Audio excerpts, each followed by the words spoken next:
Ottawa's Alternative Rock, live at 88.5, City and Colors, Strangers. It is 8:17. This is the Morning Startup. Clinton Marquardt is a sleep and fatigue specialist, and we've got him on the phone this morning. Good morning, Clinton.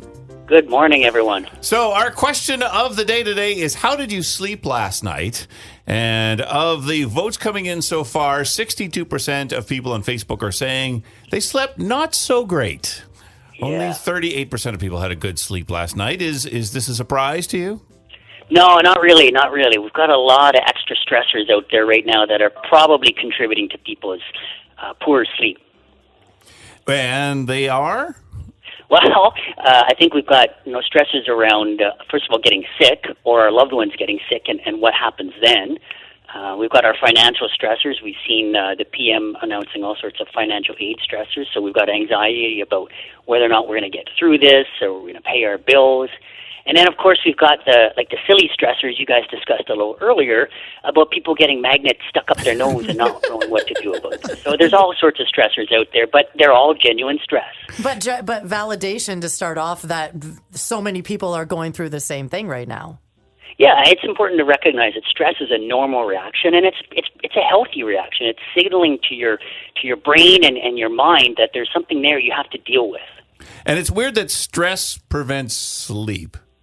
Is it? Yeah, and there's reasons for that. There's chemical and electrical reasons for that. Your brain changes when you're stressed. There's different neurochemicals that are released. So, for example, the so-called stress hormone, cortisol, gets elevated when you're stressed, and cortisol makes it hard to sleep.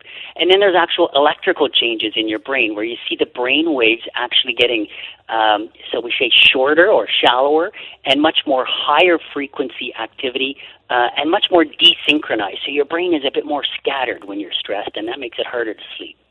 All right, Clinton. So I'm part of the 62% that didn't have a great sleep last night. How do I get a great sleep?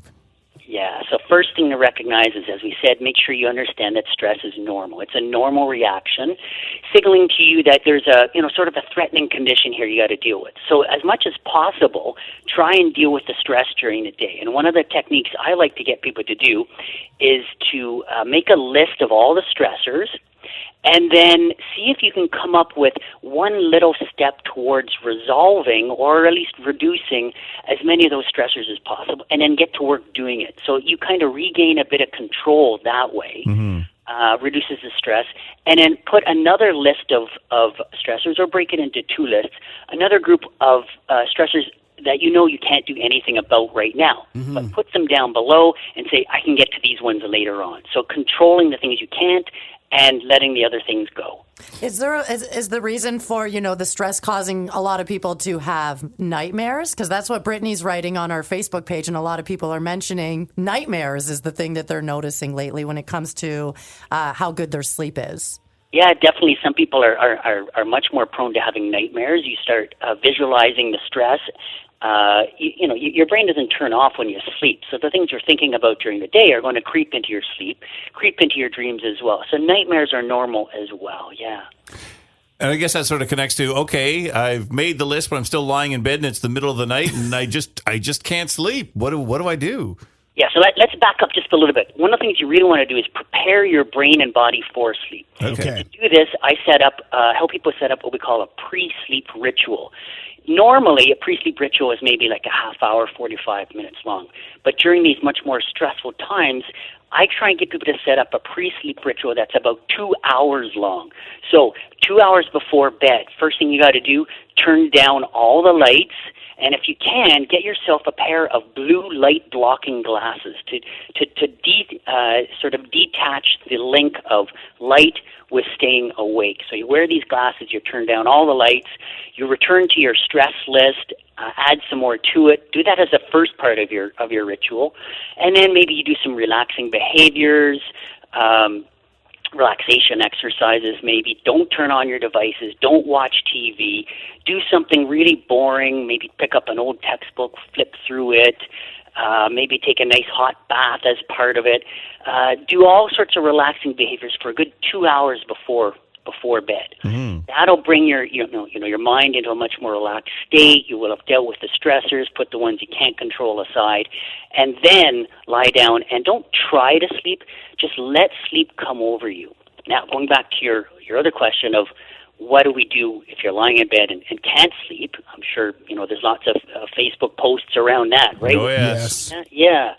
So when you're lying in bed and you can't sleep, if you don't fall asleep within about 10 minutes, the best thing to do, and it's a hard one, I know, is get up and get out of bed. Okay. Yeah. Why? What? And do what, Clinton? Because what you're doing when you're lying there in bed is you're letting your brain just free float, have these cognitive intrusions. It's sort of out of control at this point. And the longer you lie there, the more you're going to pair the bed with being awake, which after we got through these stressors, that association will remain, and you could end up with some residual insomnia. But what do I do? Go pet the cat? Go talk to the cat? Yeah, exactly. Petting the cat, doing something really relaxing. Go, if you can, get out of your bedroom, go and sit in a darkened room, wear your blue light filtering glasses so you keep away the blue light that keeps you awake. Pull out that textbook that you were reading in your bedtime ritual. Yeah, I mean, we've all got one of those lying around the house. Yeah. And then wait until you start to feel sleepy again. Okay. And then return to bed. And you keep repeating this over and over again. And I know it hurts, but it works. It hurts. Hurts, but it works. Marcia writes down that she's been going to bed later every night, so she's too exhausted to lie awake thinking about everything. Is that a healthy way of doing it, or does that come with its own problems? Actually, yeah, if you can do that, that's a really great way of increasing the speed that you fall asleep. It's based on a therapy we call sleep restriction therapy, where you essentially don't let people sleep for much more than 4 hours, and you slowly build their sleep back up again. So almost every minute they're lying in bed, they're dead to the world. They're asleep. So it can help as long as you're not too fatigued the next day to be a problem driving. You don't want to be fatigued driving or if you're doing something safety critical. So it's a good technique, but you have to be very careful about it. All right, Clinton, are there any techniques, because we're getting a lot of comments on the Facebook page about people with kids. Karina's saying, thanks to my 1-year-old, not so great sleep. Robin's saying, we have 5 kids in the house. One of them is an 11-month-old baby. What is sleep? Are there tricks to helping somebody else, in this case, a child, fall asleep a little bit easier? Sure. Well, again, the first thing to recognize is the parental needs here. And as a parent, you got to realize this is normal as well. There's like 18 to 20 years of this many of us go through. So it's normal. But kids can't think about stress the same way we do. They don't have the sort of cognitive powers yet to be able to sleep or to be able to think about stress the way we do. So what you do is you help them through a bedtime ritual themselves. So you build the bedtime ritual for them, and you walk them through it. So you might want to start with, obviously, a little baby or a young child can't write down their stressors and intellectualize them, but you can maybe talk about them a little bit 2 to 3 hours before bed. Then you start moving towards relaxing that child's brain and body, maybe a nice hot bath, turn down the lights, some very quiet activities. Again, no TV on that they can see, no devices, and maybe a quiet little bedtime story, and you work through it that way. And then if they can't sleep, you do the same adult technique. If they can't sleep, they come into your bed or bedroom, take them out of the bedroom, go and sit and do some sort of relaxing behavior in almost darkness again. Oh, in the darkness. Okay, we do need to ask about the doctors and nurses who are worried about going to work, but they do it every day. How do they get the rest they need to wake up and go to work for a 12-hour shift during a very crazy time? Yeah, I feel for them. They're working so hard to keep the rest of us safe and healthy. I put together what I'm calling the Fatigue Management Network.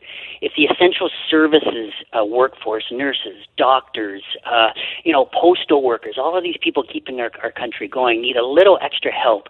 They can go to fatiguemanagementnetwork.org, ask a question specifically about their situation, and I'll try my best to help. Okay. But for one little technique that they can do is try to maintain your stress levels at a manageable level through the day.